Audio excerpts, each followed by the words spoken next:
A'udhu billahi minash shaitanir rajim. Bismillahir rahmanir rahim. Assalamu alaikum. Thank you, Naeem. Ladies and gentlemen, we usually gather in this hall to celebrate our cultural events and musical concerts to provide entertainment and fun to our families. But today we are here for a very different reason. Today, instead of laughter and joy, fun and pleasure, we have tears in our eyes. We feel the miseries and grief of the victims of Swat and surrounding areas very deeply. We feel it very deeply because we have first-hand information about their condition. Roughly 2.2 million people are displaced during a very short period of time. They were displaced from their home so suddenly that they found no time to even bury their loved ones who were victims of the conflict. The stories of these families are very shocking and unimaginable.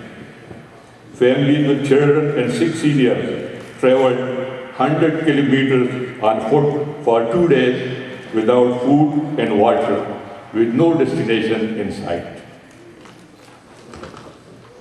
Temperature in the areas where they are living now, such as Mardan, Sawagi, Tasbai, Charsadda and Peshawar, is in the mid-40s and goes up to 48 degrees Celsius in July and August. There is no infrastructure nor any services. One can hardly imagine the heat inside the tents or temporary shelters these people are dwelling in. There are no fans, no doctors, no hospitals, and no arrangements for pregnant women and deliveries. There is not enough drinking water, let alone sparing water for washing and bathing. Seniors are lying sick in tents waiting for medication. Majority of the children have no beds and could not be further away from books and school. Orphans have no families to return to and wait among many others in the burning heat for food and water. As you all know, Pakistan is a developing country and has been in crisis for the last 30 years. Majority of the population is living below the poverty line, yet they rose to the help of being IDPs.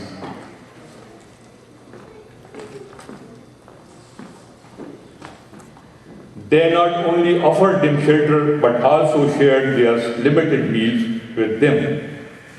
The generosity of these people, despite their own poverty, may be unprecedented, but it is a reflection of their noble culture.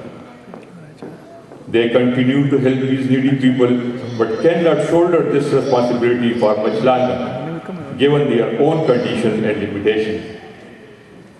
So far, there is no aid available to those who have taken shelter in others' houses. Besides the short-term urgent needs, there is a very dark picture in the future. Businesses in the conflict areas have already been destroyed. Furthermore, the displacing of IDPs occurred in harvesting time, so the crops and fruit trees are wasted.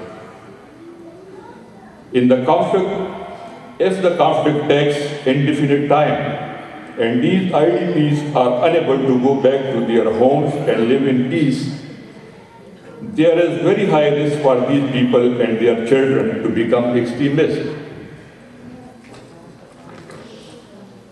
Swat was comparatively a peaceful area in the northern province of Pakistan. Now most of the houses, markets, schools, hospitals, and other infrastructure have been wiped out, throwing it back into the dark ages. This migration is so massive, totaling about 2.2 to 2.5 million people that no country developed or developing can handle it alone. The basic needs of these people are extremely urgent, and failure to address them could be a disaster in the human history. We therefore gather in desperation, understanding their anguish and distress, to raise awareness and provide support to these people. We request our Pakhtun community, Pakistani community, and all generous Canadians to please help these helpless people for their urgent and long-term needs. Sir Winston Churchill once said, "We make a living by what we get. We make a life by what we give. Let us make a life for these people. Let us help these people with your generosity, for every helping hand counts." Thank you for participating and supporting this noble cause. Thank you very much.